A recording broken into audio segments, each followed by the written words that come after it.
Hello friends, welcome to my channel. இன்னைக்கு நம்ம வீடியோல வந்து ஒரு ஹெல்த்தியான மல்டிகிரெயின் தோசை ரெசிபி தான் फ्रेंड्स பார்க்க போறோம். அதுக்கு நார்மலா ஒரு சின்ன மெஷர்மென்ட் கப்ல 2 கப் அளவுக்கு இட்லி அரிசி எடுத்துர்க்கேன். 1/2 கப் வந்து தோரம் பருப்பு. அதே கப்ல 1/2 கப் அளவுக்கு பச்சை பயிறு, அப்புறம் 1/2 கப் வந்து பாசி பருப்பு. 1/2 கப் வந்து பாத்தீங்கன்னா மசூர் டால். அதே கப்ல வந்து பாத்தீங்கன்னா ஒரு 1/2 கப் அளவுக்கு கடலை பருப்பு எடுத்துர்க்கேன்.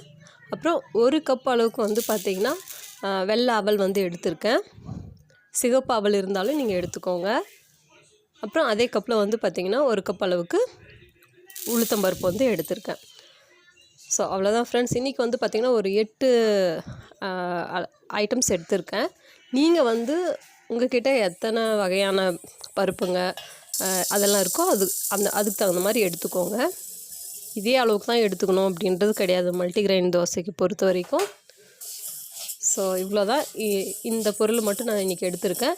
இது வந்து பார்த்திங்கன்னா 4 பேருக்கு ஒரு டைமுக்கு மட்டும் தோசைக்காக நான் வந்து இந்த அளவுக்கு எடுத்திருக்கேன் ஃப்ரெண்ட்ஸ். ஸோ இதை வந்து நல்லா ஒரு 2-3 டைம்ஸ் வாஷ் பண்ணிவிட்டு ஒரு 5 to 6 hours வந்து நம்ம வந்து ஊற வச்சுக்கிட்டு அரைச்சிக்கலாம். நீங்கள் இன்னும் கொஞ்சம் ஜாஸ்தி நிறைய பேருக்கு செய்கிறதா இருந்தால் இன்னும் வந்து கப்பு வந்து பார்த்திங்கன்னா கொஞ்சம் பெரிய சைஸ் கப்பில் கூட எடுத்து ஊற வச்சுக்கோங்க. ஸோ பாருங்கள், ஒரு 5 ஹவர்ஸ்க்கு அப்புறம் நல்லாவே வந்து ஊறிட்டுருக்கு. அளவு வந்து கொஞ்சமாக இருக்கிறதுனால நான் வந்து மிக்ஸிலே வந்து போட்டு எடுத்துக்கிறேன். நீங்கள் அதிகமாக ஊற வச்சிங்கன்னா கிரைண்டரில் கூட போட்டு எடுத்துக்கோங்க. இது வந்து மிக்ஸிலே வந்து பார்த்திங்கன்னா கரெக்டாக 2 தடவை தான் நான் போட்டேன். கரெக்டாக இருந்தது. நம்ம எப்போவுமே இட்லி தோசை கரைக்கிற அந்த பதத்துக்கு வந்து கொஞ்சம் கொரகொரப்பாக அரைச்சி எடுத்துக்கலாம். ஸோ அரைச்சிட்டு வந்து பார்த்திங்கன்னா ஒரு 8 hours வந்து நம்ம புளிக்க வச்சிடணும். நான் மார்னிங் வந்து பிரேக்ஃபாஸ்ட்டுக்கு தான் செய்கிறேன். ஸோ ஓவர் நைட் நான் வச்சுட்டேன். உப்பெல்லாம் சேர்க்காம வச்சேன். எனக்கு நல்லாவே புளிச்சிட்ருக்கு. ஸோ இப்போ செய்கிறதுக்கு முன்னாடி தான் வந்து பார்த்திங்கன்னா உப்பு வந்து சேர்த்துக்கிறேன். தேவைப்பட்டால் தண்ணி வந்து சேர்த்துக்கோங்க. நார்மலாக நம்ம நார்மல் மாவுக்கு வந்து இட்லி மாவில் வந்து நம்ம தோசை ஊற்றுவோம் இல்லைங்களா?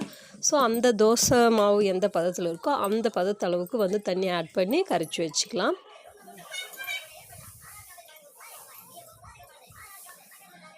ஸோ அவ்வளோதான் பாருங்கள், இந்த அளவுக்கு நான் வந்து கரைச்சிக்கிட்டேன். இப்போ வந்து நம்ம தோசை ஊற்றிக்கலாம்.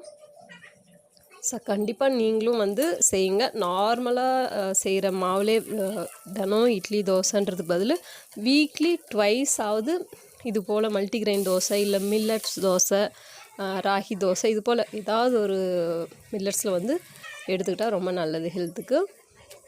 ஸோ அவ்வளோதான். சூப்பராக வந்து பார்த்திங்கன்னா தோசை ரெடி ஆகிடுச்சு ஃப்ரெண்ட்ஸ். கண்டிப்பாக நீங்களும் ட்ரை பண்ணுங்கள். இதுக்கு வந்து சைட் டிஷ் இன்றைக்கி வந்து பார்த்திங்கன்னா நான் வந்து சட்னி தான் வந்து ரெடி பண்ணியிருக்கேன். ஸோ ரொம்ப நல்லா இருந்தது ஃப்ரெண்ட்ஸ் டேஸ்ட்டு. கண்டிப்பாக நீங்களும் ட்ரை பண்ணுங்கள் ஃப்ரெண்ட்ஸ். இந்த வீடியோ பிடிச்சதுன்னா லைக் பண்ணுங்கள். மறக்காமல் என்னோட சேனலுக்கு சப்ஸ்கிரைப் பண்ணுங்கள். தேங்க்ஸ் ஃபார் வாட்சிங் ஃப்ரெண்ட்ஸ். நெக்ஸ்ட் வீடியோவில் பார்க்கலாம். பாய்.